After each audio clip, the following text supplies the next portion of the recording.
Over the years, Valerie Bertinelli has successfully reinvented herself time and time again in the face of heartbreak, divorce, and loss, all while raising a son. Let's take a look at how she did it.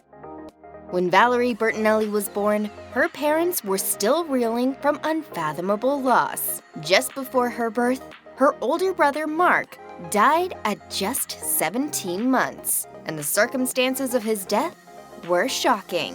Her parents were visiting a friend's farm when Mark wandered off and drank from a soda bottle that held poison.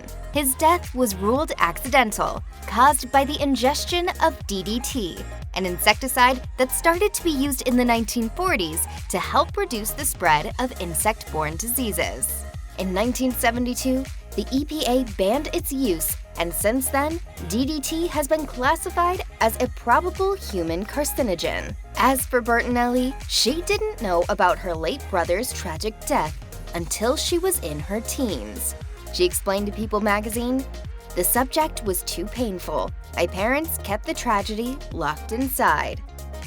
Bertinelli's father was a General Motors exec, and the family moved around a lot for his job. While they were living in Van Nuys, California, she met the daughter of a television producer and realized she wanted to be on TV. Around the same time, Bertinelli's mom saw an ad for the Tammy Lynn Academy of Artists. Soon, Bertinelli was studying acting with Lynn. And while she enjoyed it, she wasn't prepared for everything else the school put its young actors through. In her book, Losing It and Gaining My Life Back, 1 pound at a time, Bertinelli admitted, "I struggled through the exercises and recitations, the tongue twisters, and the routines we learned for auditioning properly." Despite this, Bertinelli impressed Lynn, who became her manager. At 12, Bertinelli, who'd only been studying acting for 6 months, landed a JCPenney Easter commercial.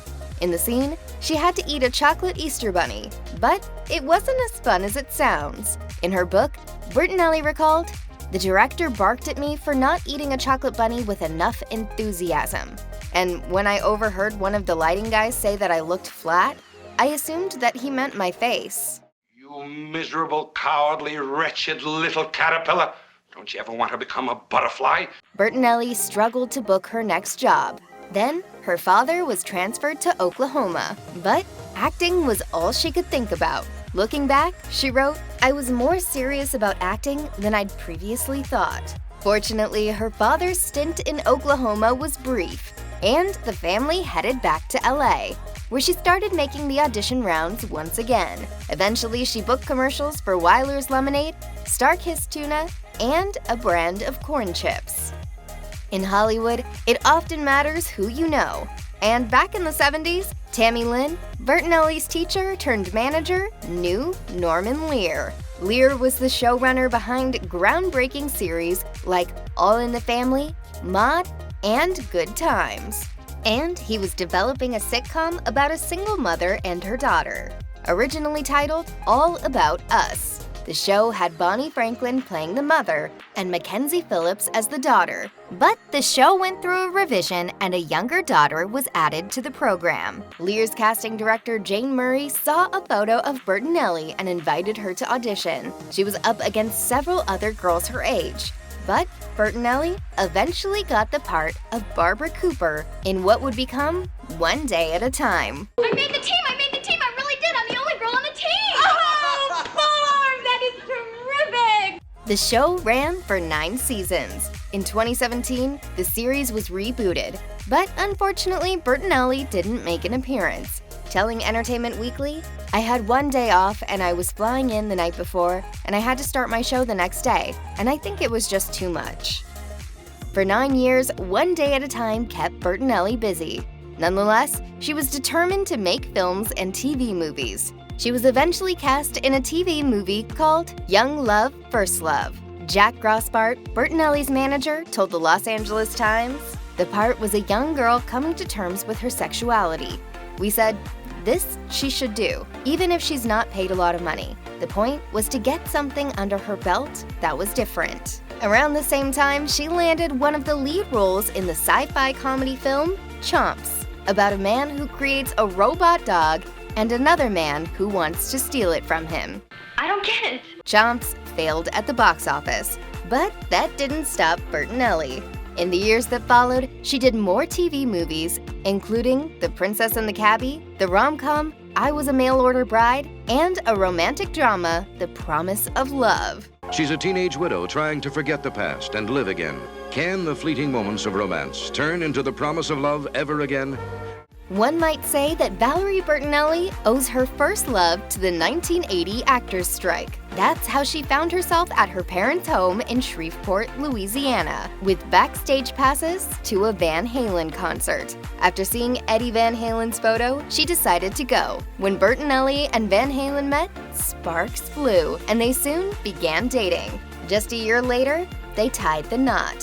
For Bertinelli, married life meant focusing on her career and supporting her husband's at the same time. The couple were together whenever possible. Even when David Lee Roth, Van Halen's former bandmate, wasn't particularly happy with Bertinelli.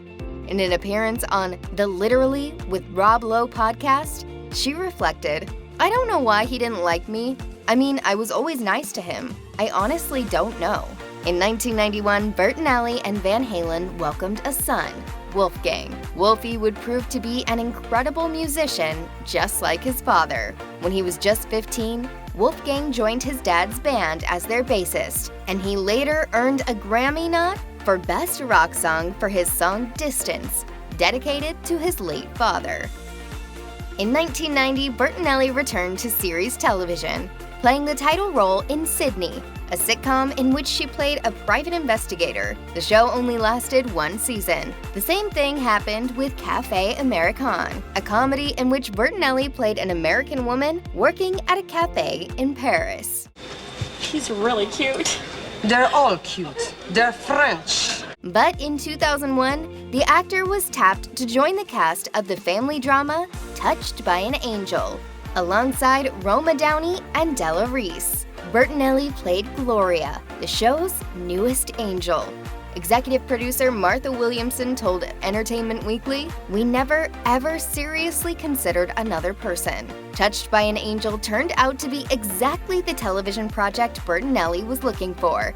She explained to Entertainment Weekly, "It's a nice reminder every day that God is around us. And sometimes I need that reminder when life gets a little too crazy and hectic, and there's just not enough time to sit still." Van Halen and Bertinelli may have looked like the perfect couple, but there were issues in their marriage. Oh, honey, when I met you, you were living with your parents. But this is his own home. That's not true. Yes, it is. On the Oprah Winfrey Show, she admitted he had his responsibilities of what he had to do, and I had my responsibilities. And we thought if you just live in the same house, there would be a connection.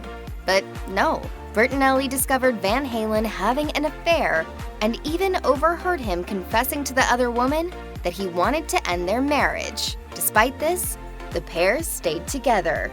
Although Bertinelli was also unfaithful, eventually it proved to be too much. Bertinelli and Van Halen split in 2001 and divorced in 2007. Bertinelli explained that they decided to split for the sake of their son, telling Oprah, "Ed and I weren't treating each other like two people that loved each other." And that's what Wolfie was seeing. Even though they were no longer together, the pair maintained an amicable relationship. And in 2020, Bertinelli and Wolfgang were by Van Halen's side just before he died from cancer. Love always wins, no matter what. Even when they're gone, there's still that love there to be grateful for that you had. When Valerie Bertinelli's TV movie Claire came out in 2007, the actor was horrified. Seeing herself on screen, she realized how much weight she'd put on. On the Oprah Winfrey Show, she shared, "The sight of myself was too much for me to tolerate." That said, she knew how she got there. When she was working on Touched by an Angel, Bertinelli was living alone in Utah and turned to jalapeno and cheese poppers for comfort. In her book, she wrote, "I was on a significant dosage, at least 9 a night, and sometimes more." She weighed 172 pounds. That's when Bertinelli realized she had to do something about it. At the urging of her friend Kirstie Alley, she signed on as spokeswoman for Jenny Craig. Summer. Time for swimsuits, shorts, tank tops, and a massive attack of insecurity. Bertinelli recalled what Allie told her at the time. It's not about the weight. What's going to happen is you're going to quit hiding and discover the real you. Bertinelli committed to the Jenny Craig program and lost 40 pounds in a matter of months. To celebrate, she posed for the cover of People magazine, showing off her bikini body just before her 49th birthday. In 2010, Bertinelli returned to episodic television in the sitcom Hot in Cleveland, about three middle-aged best friends flying from LA to Paris when their plane makes an emergency landing in Cleveland. We have safely landed in Cleveland. Just like that, the women decide to stay there. The show's cast included Bertinelli, Jane Leeves, Wendy Malick, and Betty White. Hot in Cleveland ran for 6 seasons, earning 7 Emmy nominations with 1 win. Meanwhile, Bertinelli never got over TV Land canceling the show and made no bones about it. On a press tour, she didn't hold back, saying, "I think it was the stupidest thing they ever did." After her divorce, it took a few years before Bertinelli found love again. In 2004, her brother Patrick introduced her to businessman Tom Vitale. Both were divorced and both had Italian roots. Vitale told AARP, "We just understood each other completely. My family is her family. It wasn't love at first sight, it was family at first sight." And while Bertinelli had struggled with weight issues for most of her life, she said, "I've never felt more beautiful at any weight than when Tom looks at me. He loved me no matter what. In his way, he's teaching me to love myself just as I am." The couple got engaged in March 2010 and married on New Year's Day 2011. But in 2022, after 10 years together, Bertinelli filed for divorce, citing irreconcilable differences. Things got nasty after Vitale challenged the validity of their prenup and attempted to block Bertinelli from seeking spousal support. Bertinelli later settled, agreeing to pay her former husband $2.2 million. Since then, the actor has said she's done with romance. And I am going to be more than happy to be happily divorced and spend the rest of my life alone. I'll be happy that way. When TV Land canceled Hot in Cleveland, Valerie Bertinelli was devastated.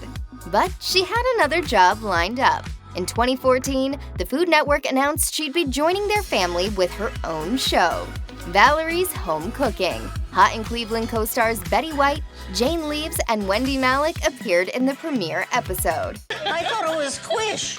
Is it quiche? Bertinelli had been watching the Food Network for as long as she could remember, telling the Denver Post, "When the Food Network came on, I had it on all the time in my house. To be on it now is really surreal."